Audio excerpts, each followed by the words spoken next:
할렐루야, 사랑하는 성도 여러분, 4월 22일 금요일 아침 아까의 시간이 돌아왔습니다. 오늘 함께 보실 말씀은 구약성경 요나서 2장 1절에서 10절까지의 말씀입니다.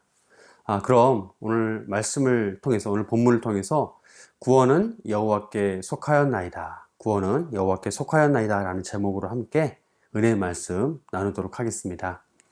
요나서 1장은 요나가 니느웨로 가서 말씀을 전하라는 여호와의 명령이 싫어서 다시스로 도망가는 배에 탔다가 그 배가 풍랑을 만나고 그렇게 위기에 처하게 되자 그 배의 선원들이 제비를 뽑아 요나를 바다에 던지는 내용을 증거해 주고 있습니다. 그리고 1장 마지막 부분에 이어서 바다에 빠진 요나를 위해 하나님께서 큰 물고기를 예비하시어 요나를 삼키게 하시고 요나가 그 물고기 뱃속에서 3일 밤낮 동안 있었다는 내용을 증거해주고 있습니다. 그리고 이어서 오늘 본문 말씀인 2장 말씀은 이 내용에 이어서 요나가 하나님께 올려드리는 회개의 기도를 소개해주고 있습니다. 함께 2절 말씀을 보시겠습니다. 오늘 본문 2절 말씀입니다.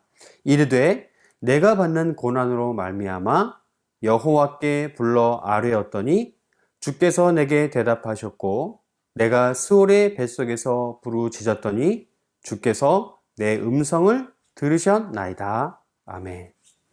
네, 이 구절에서 우리가 중요하게 봐야 할 구절이 있습니다. 그 구절은 바로 이 내용이에요.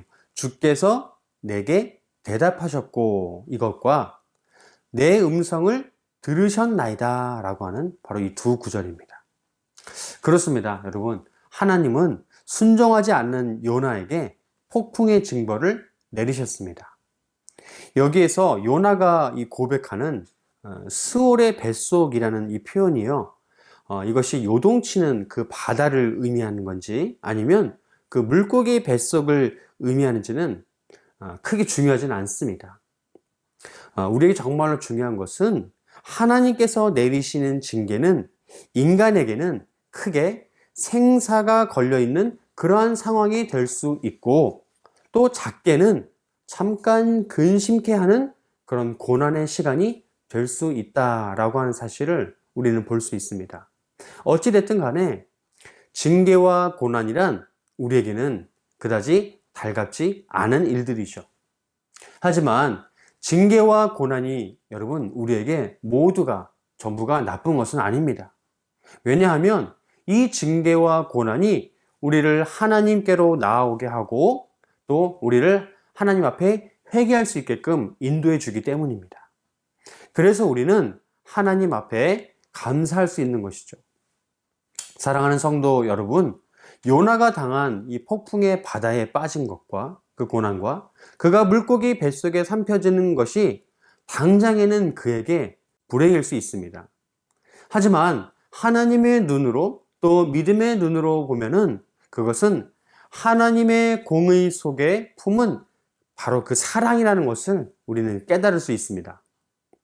이처럼 우리는 우리가 당하는 고난 속에서 여전히 신실하게 작용하고 있는 하나님이 베푸시는 구원의 섭리를 깨달아야 합니다. 하나님께서는 불순종한 요나의 간구와 기도를 들으셨고 대답하셨습니다. 이런 은혜는 비단 요나에게만 있었던 것이 아니라 오늘을 살아가는 우리에게도 신실하게 작용하고 있음을 여러분 믿으시길 바랍니다. 그러므로 이런 신실하신 하나님께 우리가 올려드려야 할 고백이 바로 이어지는 4절 말씀입니다. 함께 4절 말씀을 보시겠습니다. 내가 말하기를 내가 주의 목전에서 쫓겨났을지라도 다시 주의 성전을 바라보겠다 하였나이다. 아멘. 네, 여기서 보면 4절 마지막 부분에 한 요나의 고백이 우리의 고백이 되어야 합니다. 그것은 바로 다시 주의 성전을 바라보겠다 하였나이다 라고 하는 고백입니다. 그렇습니다. 우리가 바라보아야 할 것은 바로 주의 성전입니다. 바로 하나님께서 계신 곳을 가리키는 것이죠. 또 우리는 무엇을 함께 바라보아야 할까요? 바로 하나님께서 우리에게 베푸신 구원의 은혜입니다. 이 은혜는 반드시 그것을 맞이하기 위해서 고난이라는 터널을 통과해야만 우리가 보게 될 수 있는 것이죠. 그래서 우리는 고난을 통해서만 깨닫고 알게 된다라고 하는 것이죠. 무엇을요? 하나님께서 우리에게 베푸신 은혜를 이야기하는 것이죠. 그러므로 우리는 절대로 하나님의 징계를 두려워하거나 그분께서 허락하신 고난을 피할 필요가 없습니다. 그런 노력을 할 필요가 없어요. 왜냐하면 이것들이 우리의 시선을 하나님과 그분의 나라로 향하게 해주기 때문입니다. 이러한 은혜로 날마다 나아가시는 저와 우리 성도님들 되시기를 주의 이름으로 간절히 축원합니다. 아멘. 또 이어지는 6절을 보시면요. 6절 말씀이 우리에게 아주 멋진 하나님을 소개해주고 있는데요. 어떤 멋진 하나님이시냐? 바로 우리를 건져주시는 하나님이십니다. 우리를 건져주시는 하나님. 6절 말씀을 또 같이 보시겠습니다. 내가 산의 뿌리까지 내려갔사오며 땅의 그 빗장으로 나를 오래도록 막았사오나 나의 하나님 여호와여 주께서 내 생명을 구덩이에서 건지셨나이다. 아멘. 그렇습니다. 우리 하나님은 구덩이에 빠진 우리의 생명을 건져주시는 하나님이십니다. 여기서 7절 말씀이 다시 증거해 주는 것처럼 내 영혼이 내 속에서 피곤할 때에 우리를 당신의 생각으로 가득하게 해주십니다. 또 다시 우리의 기도가 주의 성전에 이르게 해줍니다. 사랑하는 여러분, 우리의 인생은요, 8절의 고백처럼, 이어지는 8절의 고백처럼 거짓되고 헛된 것을 숭상하고 또 하나님께서 베푸신 것을, 그 은혜를 저버리는 그러한 인생들이었습니다. 그러므로 이와 같은 인생에게는 희망이 없었죠. 절망뿐이었습니다.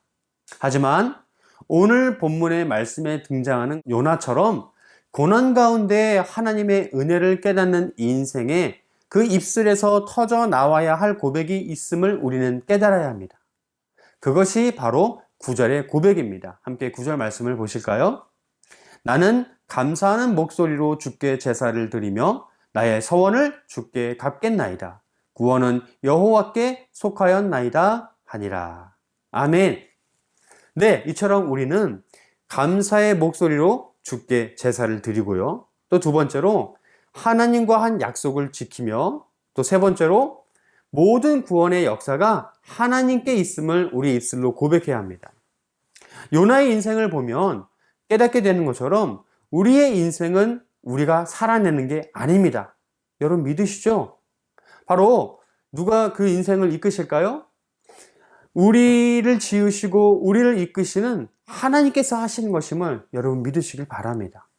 우리가 이런 고백을 하나님께 올려드릴 때 오늘 말씀 마지막 절, 이 10절의 말씀의 증거처럼 하나님께서 또 다른 구원의 섭리를 우리에게 베푸십니다. 그래서 요나는 물고기 뱃속에서 육지로 뱉어지게 되는 것이죠. 사랑하는 성도 여러분, 말씀을 이제 마칠까 합니다. 오늘 말씀을 통해 우리가 딱 한 가지만 적용하기를 원하는데요. 우리의 삶 가운데 우리는요, 우리 하나님의 징계와 하나님께서 우리에게 베푸시는 이 고난이 연속되어질 때, 계속되어질 때 우리는 다시 한번 기도의 자리로 나아가야 합니다.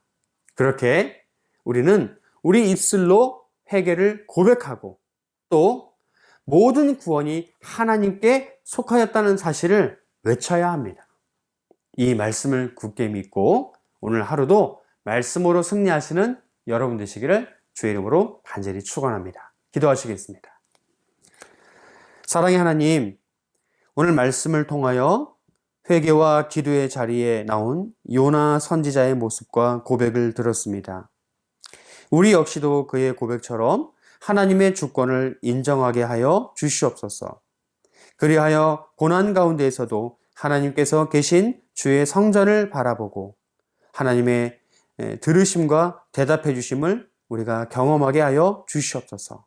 감사드리며 이 모든 말씀 우리를 구원하신 우리 주 예수 그리스도의 이름으로 기도드리옵나이다. 아멘. 네, 여러분, 오늘도 말씀으로 승리하시고 내일도 귀한 아까의 말씀으로 다시 한번 또 나아가시도록 하겠습니다. 감사합니다.